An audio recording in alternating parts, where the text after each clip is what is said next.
Olá, olá, queridos alunos e alunas da Mediação Tecnológica Rondônia.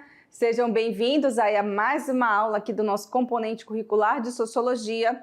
E hoje nós estamos iniciando a aula 9. Hoje nós vamos continuar aquele diálogo sobre pesquisa científica, mas a gente vai para uma parte mais prática, né? Ou seja, uma análise do que vocês aí como alunos, como alunas na escola já podem estar praticando, já podem começar a entender esse universo da pesquisa científica, praticando no próprio estudo do dia a dia de vocês. Então a aula de hoje é para dar essa base para vocês escolherem de que forma vocês querem trabalhar e se vocês já têm assim aquele interesse, né, de trabalhar com a pesquisa. Vamos aqui então para o quadro para a gente ver qual é a nossa agenda da aula de hoje.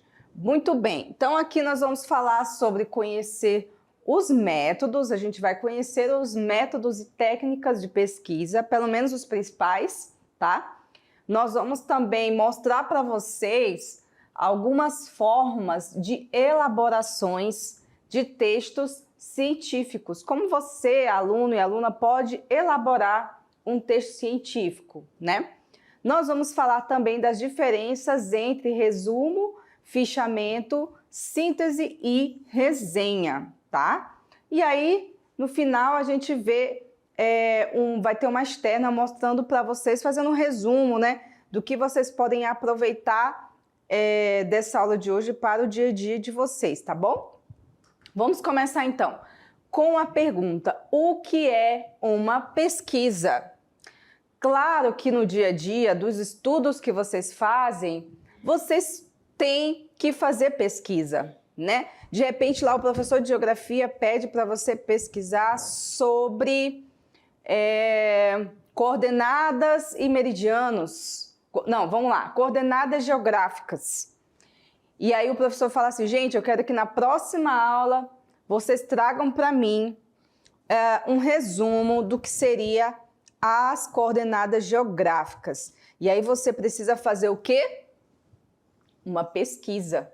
Você sabe o que é coordenadas geográficas? Não, não sei. Mas a pesquisa ajuda vocês a entender o que é, né? Isso seria o quê? Um processo primário, né? Um processo simples, uma pesquisa simples. Não é nada tão elaborado como uma pesquisa científica, mas já é uma pesquisa, né? Então, o que diferencia uma pesquisa básica que vocês fazem na escola para uma pesquisa científica? O que vai mudar, gente, é que a pesquisa científica ela é mais complexa, ela é mais aprofundada, então vai demandar que vocês tenham em mente que ela vai precisar responder primeiramente a uma ou mais perguntas.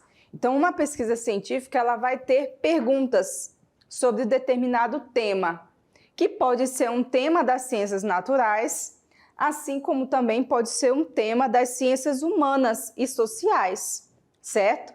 Então, basicamente, uma pesquisa científica, ela começa com questionamentos, tá? Que questionamentos são esses? Quem, o que, onde e por quê?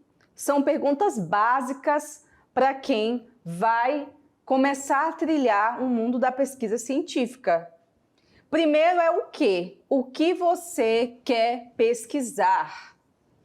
Esse tema que você quer pesquisar, ele faz parte das ciências naturais, né? Ou ele faz parte das ciências humanas? Ou faz parte da tecnologia? O que você quer pesquisar? É o início de tudo, né? E aí, depois de você escolher esse tema, a gente vai para onde? O que, né? O que é o começo e depois onde? Você quer pesquisar aonde? Em um local específico, em uma temporalidade específica? Você quer realizar essa pesquisa num fenômeno, traçando uma linha do tempo? Ou você quer uma pesquisa só da atualidade? Isso também é uma escolha de quem vai pesquisar, tá? E quem, né? Quem seria o quê? Qual é, né, o objeto de pesquisa? Que objeto é esse? né? Envolve pessoas, envolve apenas dados laboratoriais. Quem é esse objeto, né? Quem é esse grupo? Pode ser um grupo de pessoas. De repente, quem pode ser o grupo de ribeirinhos de Porto Velho? É quem? Pode ser o grupo ribeirinho de Porto Velho. Mas ainda assim tem no final o que a gente chama na pesquisa científica de justificativa. O que seria a justificativa? Seria o porquê. Tá, você quer pesquisar os ribeirinhos de Porto Velho? Por quê? A justificativa é você defender o seu tema, você mostrar que ele é importante para ser pesquisado. Entenderam? O caminho da pesquisa, gente, sempre vai ser traçado por isso. Seja essa pesquisa uma grande pesquisa de instituições respeitadas, digamos, como a Fiocruz, até uma pequena pesquisa lá da sua escola. Ela tem que obedecer os critérios, tá?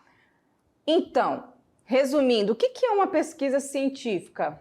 Uma pesquisa é um processo sistemático de construção do conhecimento, que tem como metas principais gerar novos conhecimentos e confirmar, ela pode tanto confirmar ou ela pode confrontar algum conhecimento pré-existente.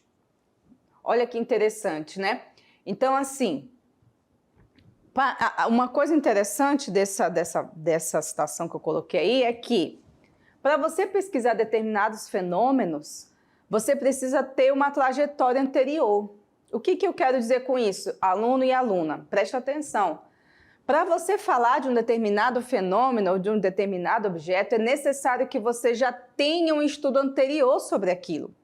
Então, assim, eu quero pesquisar sobre a célula. Quero entender, né, o mecanismo, sei lá, da célula. Eu não sou da área, mas eu estou dando um exemplo aqui. Você precisa basicamente saber o funcionamento, o que outros pesquisadores já pesquisaram sobre a célula. Porque senão vai parecer que o seu estudo quer anular tudo que já foi construído daquele objeto, daquele fenômeno. Então, você precisa sair de um ponto de partida que você já sabe o que os outros teóricos falaram sobre a célula, para daí em diante você traçar um novo caminho, de repente, por que não? Você pode confrontar teorias anteriores. Ou você pode dizer, a partir dessa teoria aqui, eu descobri uma coisa nova.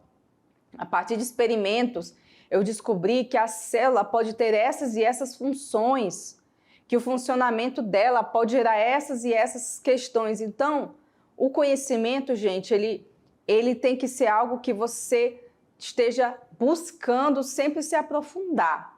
E não existe hoje, no mundo de hoje, da nossa realidade, alguma coisa que nunca tenha sido pesquisada. É muito difícil. A grande maioria das coisas que já existem na nossa realidade, ela já tem um caminho de conhecimento. Então, você não vai ser, né, o original do original. Geralmente, uma pesquisa, um objeto, um fenômeno já foi pesquisado antes. Então, você precisa se reportar primeiramente aquelas outras pesquisas que já foram feitas, tá? Bom, voltando aqui para o nosso slide, então você precisa entender esse processo, ok? Mas aí a gente precisa entender de que características a gente pode encontrar para determinadas pesquisas. E aí que a gente precisa entender que existem formas diferentes de fazer pesquisas, que vai gerar uma pesquisa qualitativa, por exemplo, ou uma pesquisa quantitativa. Isso, gente, é uma forma que o pesquisador vai escolher. Só que o pesquisador ou a pesquisadora, ele vai ter que ter uma noção muito geral, muito boa, aprofundada do seu objeto, para ele entender que aquele objeto precisa de uma pesquisa qualitativa ou de uma pesquisa quantitativa. Então, assim, não é que você vai escolher só porque você quer. É porque a característica da sua pesquisa, ela vai necessitar de determinada forma de pesquisar, entende? Então, a gente vai ver aqui, ó, primeiro a pesquisa quantitativa. Gente, a pesquisa quantitativa é uma forma de apontar um fenômeno de maneira numérica, né? Então, ele vai pesquisar de forma numericamente a frequência e a intensidade dos comportamentos, por exemplo, dos indivíduos, de um determinado grupo ou de uma população, através de métodos estatísticos. Então, essa pesquisa ela vai quantificar as coisas, tá? Então, muitas vezes essa pesquisa aqui ela é utilizada na área humana, não na área humana também, mas também na área técnica, também na área das ciências naturais, tá? Então, o método estatístico, ele é um método da pesquisa quantitativa, né? A coleta de dados desse tipo de pesquisa, ela tem que ser estruturada e objetiva e não leva em consideração opiniões ou questões subjetivas. Então, ela é muito categórica, é sim ou não, e números. A questão são apontar os números, né? Então, essa forma aqui é uma forma também muito válida de pesquisar. Quando aparece lá no IBGE, o número de pessoas no Brasil que tem analfabetas. Então, a forma estatística ela vai mostrar, vai dar uma dimensão desse número de uma maneira que a gente consiga entender quantas pessoas estão, que são analfabetas no Brasil, quantas não são, e a gente consegue traçar esse perfil. Então, a pesquisa quantitativa ela tem essa importância, né? E aí a gente tem que ver que a importância de qualquer uma dessas formas de pesquisa, ela se dá de uma maneira crucial para a gente entender diversas realidades, né? A pesquisa científica ela pode contribuir para a evolução do conhecimento humano. Querendo ou não, tudo que a gente conseguiu construir até hoje, enquanto conhecimento, ela vem também da pesquisa científica. Então, ela é de suma importância, principalmente para você, estudante, que quer continuar se aprofundando, né, nas áreas do conhecimento. E aí a gente vai conhecer aqui a pesquisa qualitativa. Ela é diferente, tá, da pesquisa quantitativa. Ela está mais relacionada com o levantamento de dados e aí sim ela tem uma característica subjetiva, porque ela vai tentar entender as motivações de um grupo. Ela também vai buscar compreender e interpretar determinados comportamentos. Ela vai levar em consideração também a opinião e expectativas dos indivíduos de uma determinada população. Entende como essa aqui já é diferente da quantitativa? A quantitativa ela se preocupa apenas com os números, mas a qualitativa ela vai também entender os comportamentos, opiniões, sentimentos, né? E essa forma de pesquisa, ela também pode ser exploratória, porque ela não tem o intuito, basicamente, de obter os números como resultados, tá? Então, esse tipo de pesquisa vai ser utilizada para mostrar, por exemplo, a opinião do brasileiro sobre o racismo, né? A maioria, 50% da população brasileira não acredita que existe racismo. Então, assim, é uma pesquisa de opinião. Uma pesquisa de opinião, ela é uma pesquisa qualitativa. Como que você pode obter, então, as informações sobre esse tipo de pesquisa? Muitas vezes ela é utilizada através de entrevistas semi-estruturadas, com algumas perguntas, né? E também há uma necessidade de trabalho de campo, de observação, né? Observação participante, como, por exemplo, a gente está vendo aqui um repórter perguntando aí, eu acho que é de uma manifestante. Não exatamente uma pesquisa aí, né? Isso aí a gente está vendo um trabalho jornalístico, mas em muitos trabalhos de pesquisa é necessário que haja esse tipo de entrevista para poder entender a motivação e a opinião das pessoas, tá? Então, é característico também da pesquisa qualitativa, tá? E aqui nós temos as fontes. Agora a gente vem para as fontes. Quais são as fontes que vocês usam para estudo, pessoal? Que fontes vocês utilizam? Com certeza, vocês vão utilizar muito o Google, né? Porque nos dias de hoje, as pessoas querem facilidade, né? Hoje em dia, as pessoas vão lá, jogam no Google o que elas querem saber e o Google vai lá e seleciona, pesquisa, artigos, né? Aulas, videoaulas, enfim. Então, hoje há uma facilidade muito grande. Na época que eu era da idade de vocês, estava no ensino médio, não existia o Google para você procurar.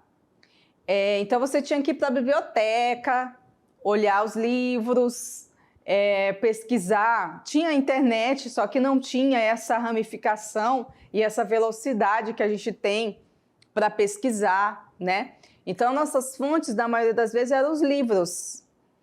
Coisa que mudou aí em termos de quê? De 15, 20 anos, a gente tem uma mudança muito grande, né? Digamos assim, 20 anos aí, nós tivemos uma mudança na forma de estudar, na forma de obter as informações, porque hoje é tudo muito rápido. Porém, não é pelo fato de ser rápido que também é fácil, né? Parece ser fácil, mas se você for buscar as informações certas e verdadeiras, ela dá um pouquinho mais de trabalho. Até porque tem tanta informação que você precisa selecionar o que você quer. Então, você vai lá e coloca um tema genérico, educação. É um tema, né? Mas o Google vai te mostrar diversas coisas sobre educação. E aí você precisa selecionar o que você quer saber sobre o tema de educação. Então, não é tão simples assim, né?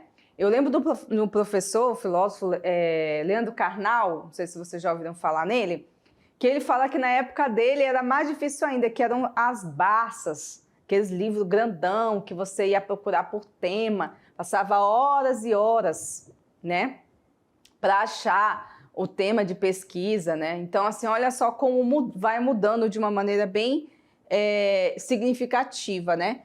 Só que também, ao mesmo tempo que mudou as fontes, as pessoas passam menos tempo na biblioteca, né? Eu lembro que quando eu estava estudando na graduação, eu ia para a biblioteca e passava horas ali, pesquisando, lendo, né? Até hoje, quando eu vou em algum lugar que tenha bibliotecas, eu gosto de ficar lá sem compromisso com horário. Ficar lá até a hora que der na telha, eu ir olhar os livros, folhear, né? Esse é um prazer que a gente tem perdido, por quê? Porque a internet tomou o lugar das livrarias, né? E livraria também é um lugar de conhecimento, é um lugar de você parar tudo e se concentrar, né, em alguma leitura, alguma coisa que traga para você um conhecimento, né? Muito bem, então voltando aqui para a nossa aula, vamos conhecer as fontes. Que fontes a gente pode utilizar em uma pesquisa? Então vamos aqui para a fonte primária. Bom, as fontes primárias, elas constituem documentos adquiridos pelo próprio autor da pesquisa. Então, o documento primário, ele pode ser arquivos públicos, tá? Pode ser arquivos particulares, anuários estatísticos, né? Ainda são consideradas essas fontes primárias. A fotografia, uma fotografia, né? Pode ser uma fotografia sua ou uma fotografia de outra pessoa, desde que você possa citar essa pessoa também na foto, né? Podem ser gravações, entrevistas, programas de televisão, de rádio, né? Desenhos, maquetes, pinturas, músicas, objetos de arte. Então, tudo isso, gente, pode ser fonte primária, porque são fontes que não têm tratamento ainda científico, né? Essas fontes são fontes iniciais. Você lá pegou uma matéria de uma revista. Ela é uma fonte primária. Por quê? Porque não houve um tratamento científico ainda desse material, certo? Você pode pegar um relato, você pode pegar uma entrevista que você fez ou que outra pessoa fez, desde que você cite essa pessoa, né? Para não parecer que você está plagiando, tá? Agora, a fonte secundária. O que seria a fonte secundária? Ela é um documento já que discute e relaciona as informações apresentadas em outros lugares, né? Ela já é um resultado da fonte primária. Então, a fonte primária ela já foi trabalhada, já virou um livro, virou um artigo, virou um anuário, virou um relatório, né? Já foi publicado. Então, essa fonte secundária é algo que já foi trabalhado, é algo que já foi tratado, né? Como se você pegasse uma fonte primária, uma madeira. A madeira rústica é a fonte primária. O banco de madeira poderia ser uma fonte secundária, porque já foi trabalhado, já foi, né, toda uma situação ali de trabalho em cima daquele material. A mesma coisa é a fonte de pesquisa. Um artigo, né, já publicado, um artigo já é uma fonte trabalhada, já é uma informação que já foi trabalhada. Então, essa é a fonte secundária, ok? Agora, a gente vai para a elaboração de textos científicos. Esse aqui é muito bom para vocês aí que estão estudando, porque aí vocês vão entender, tá? Que já pode utilizar isso nas aulas de vocês. Vocês já podem trabalhar isso. Eu tenho certeza que os professores de vez em quando pedem isso para vocês. A gente começa então com o que vocês já ouviram falar, que é o resumo. O que seria o resumo? Vocês já sabem o que é um resumo? Vocês já fizeram um resumo? Ou às vezes já até fez e não sabe o que é, né? Então vamos ver aqui o que seria o resumo, gente.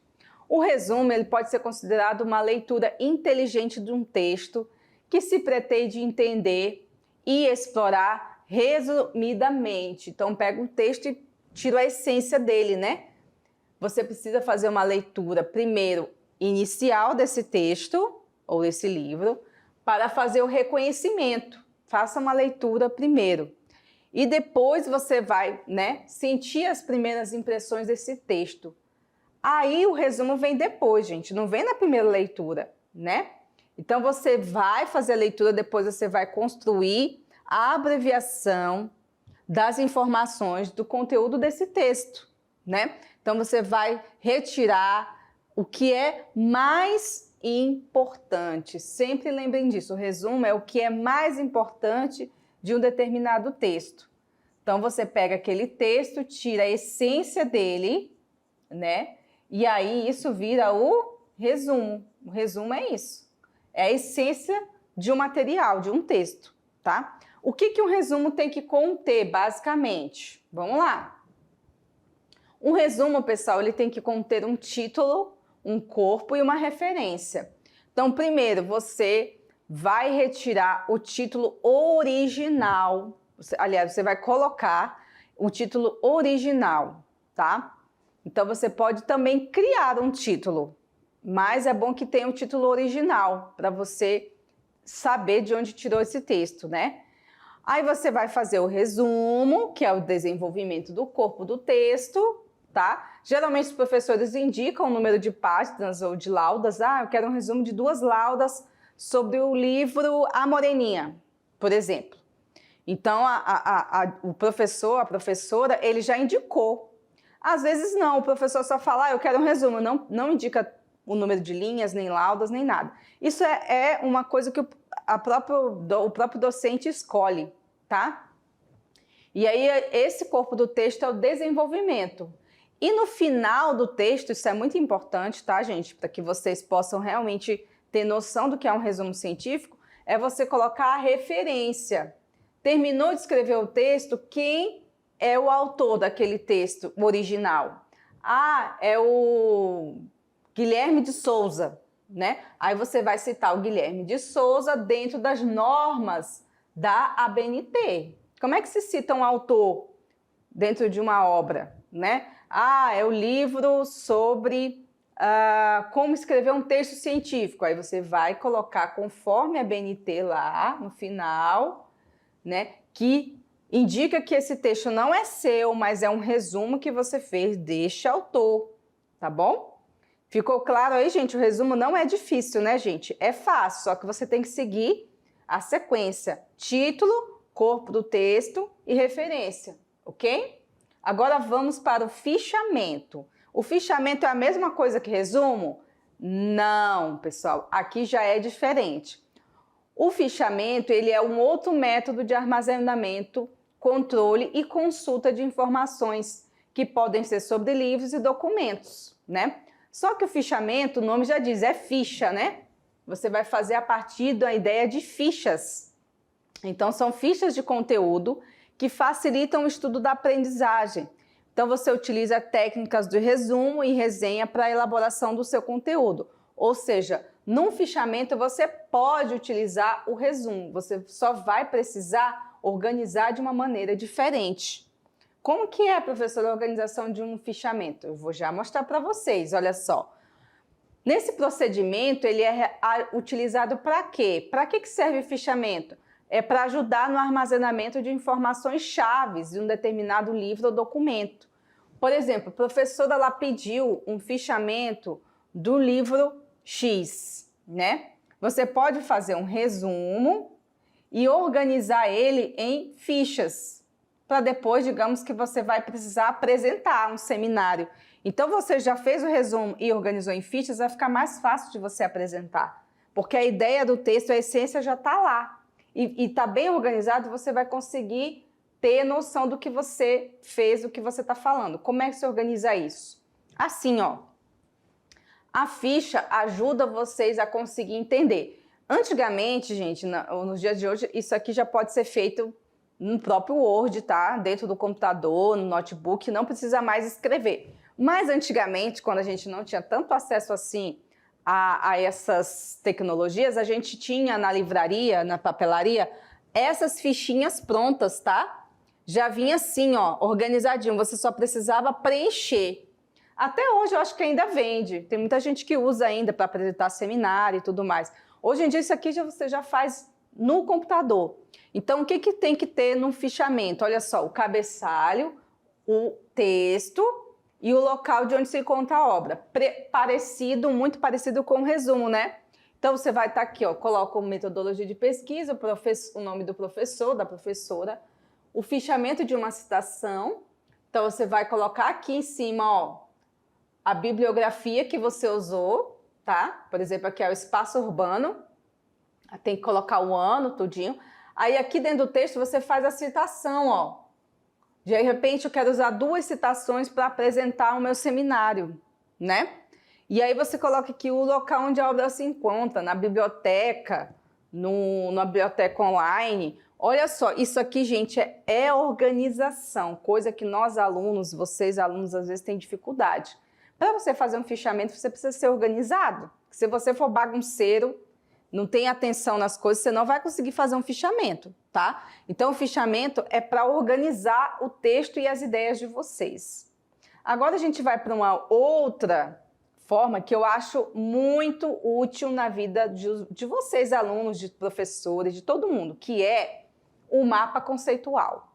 Gente, o mapa conceitual é muito bom, é uma técnica muito boa, porque ajuda você a organizar o pensamento, a construir o resumo de um conteúdo, tirar as partes mais importantes e ainda poder estudar depois. Você pode utilizar o que você fez, ou o mapa que você conseguiu de algum lugar, e estudar ele, tá? Hoje em dia a gente tem empresas que só vendem resumos em mapas mentais, ou mapa conceitual. Você compra lá 10 resumos, o pessoal do direito, da medicina, usa muito, tá?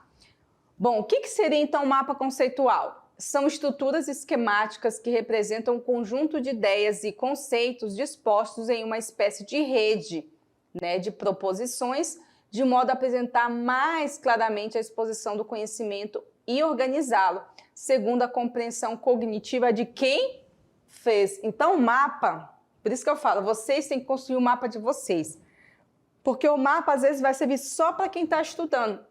Eu posso fazer um mapa para mim e você não entender nada. Por quê? Porque é a organização do meu pensamento sobre aquele assunto, não é o seu. Então, nem sempre, gente, o mapa da Maria vai servir para o João. Porque o mapa da Maria é para o estudo dela, é ela que organizou segundo aquilo que ela entendeu daquele tema. Então, o João vai ter que fazer o mapa dele também, entende?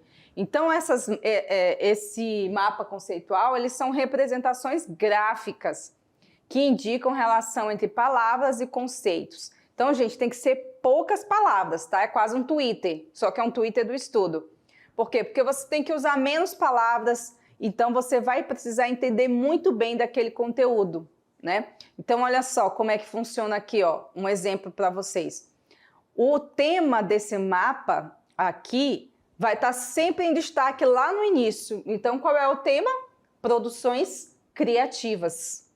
E aí, você vê que está indicando aqui, ó, você vai utilizar as setas para indicar aqui, ó, que as produções criativas é o tema principal, que deve conduzir a conhecimento significativo, que requer, olha só, aí você faz aqui um pequeno textinho, ó, estrutura de conhecimento relevante, empenho emocional para integrar.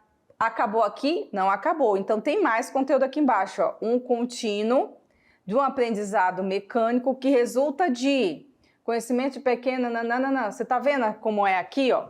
Todos os quadrinhos aqui, eles estão indicando uma explicação que está do lado direito de quem fez esse mapa. Então, ele está fazendo aqui para ajudar ele a entender as produções criativas. Não é interessante, gente? Isso aqui vocês podem usar para todas as disciplinas. Matemática, português, história, geografia, sociologia. Todas as disciplinas, gente, é possível facilmente vocês organizar elas em mapas, ok? E depois isso aqui vocês estudam para a prova, para o que vocês quiserem, tá? Aí vem a resenha, né? O que seria a resenha? Já a resenha é diferente do resumo. Por quê? Porque ela é feita a partir de um livro, de um documento, só que ela é realizada a partir de uma avaliação sua. O resumo, ele é o resumo do autor e não tem nada com o que você pensa.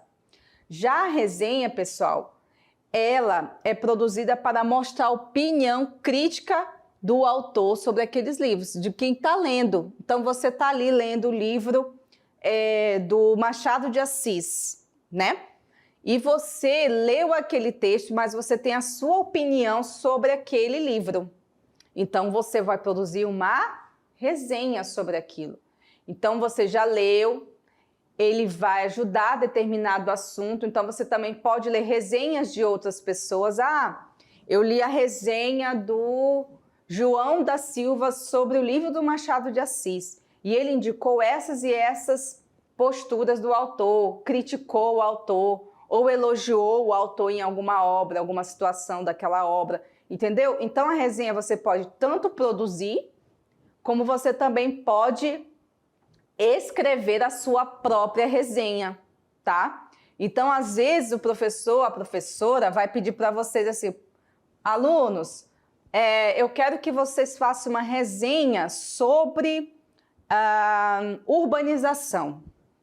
Quando ele pede uma resenha, ele está pedindo que você dê o seu ponto de vista sobre aquilo, a partir das leituras que você fez, tá? Também não é só opinião. Opinião a gente tem em casa, na escola a gente não tem opinião, a gente também tem que pensar, mas a partir dos autores.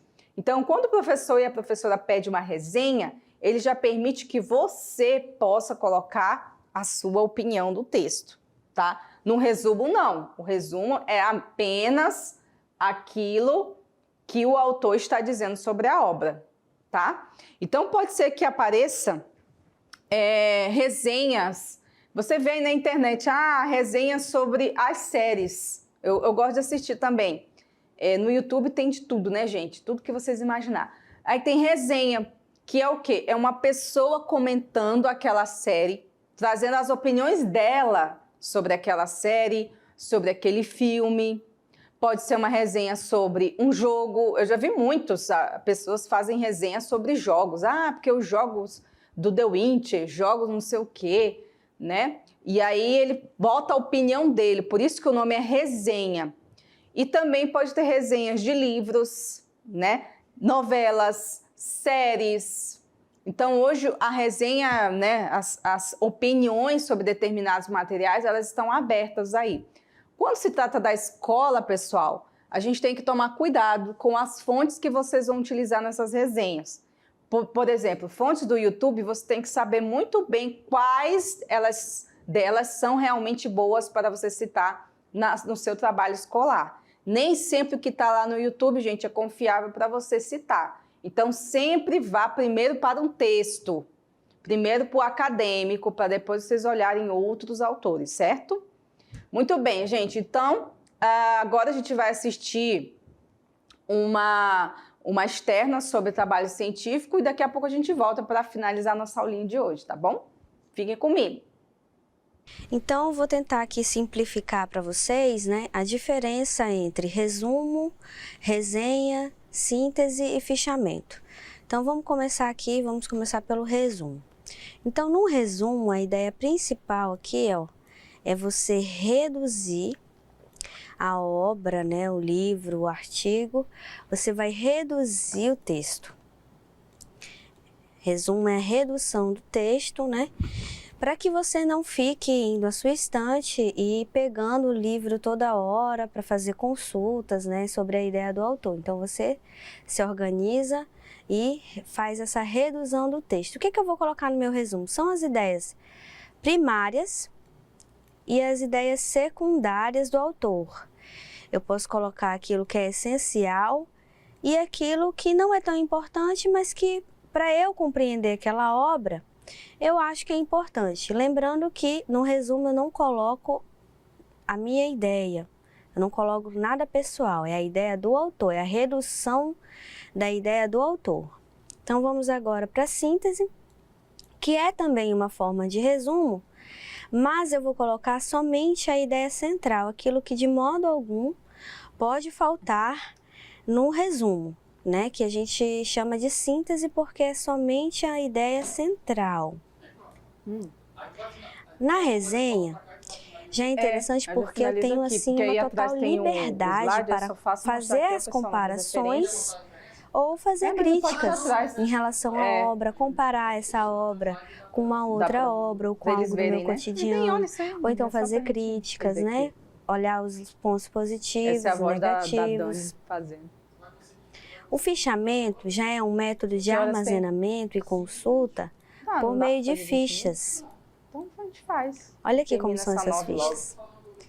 Então essa daqui eu mesma fiz com cartolina, né? Já vai direto. E essa aqui eu comprei na papelaria, que chega ali a 100 fichas, dá uns R$10. Então, o fichamento também pode ser feito no Word, eu faço quadrados no Word e coloco as páginas direitinho, de acordo com as normas, né? Mas vamos relembrar, o fichamento é um método de armazenamento por fichas, que aqui, ó, são essas duas, essa aqui eu comprei, essa eu fiz. A resenha é onde eu tenho a total liberdade para fazer comparações, né? Para criticar, olhar ali a obra como um todo, olhar os pontos positivos, os pontos negativos, comparar a obra com outras obras. Eu tenho essa liberdade, tenho essa total liberdade para fazer essas comparações, né? A resenha, ela faz ali com que o aluno tenha essa aptidão ali para escrever, para opinar, ele tem essa liberdade, é bem interessante e é um método assim que é muito cobrado quando vocês forem para a faculdade, é muito cobrada a resenha, porque o professor ele quer ver ali a opinião do aluno, se o aluno tem a capacidade para comparar, para criticar, e a síntese já é ali o resumo, é um tipo de resumo, mas que eu vou colocar ali só a ideia central. E o resumo eu vou reduzir, podendo colocar as ideias primárias e as secundárias. Ele me dá aí, eu posso colocar essas ideias secundárias também. Então é isso, eu espero que tenha contribuído para que rapidamente vocês tenham essa compreensão das diferenças dessas 4 tipologias textuais.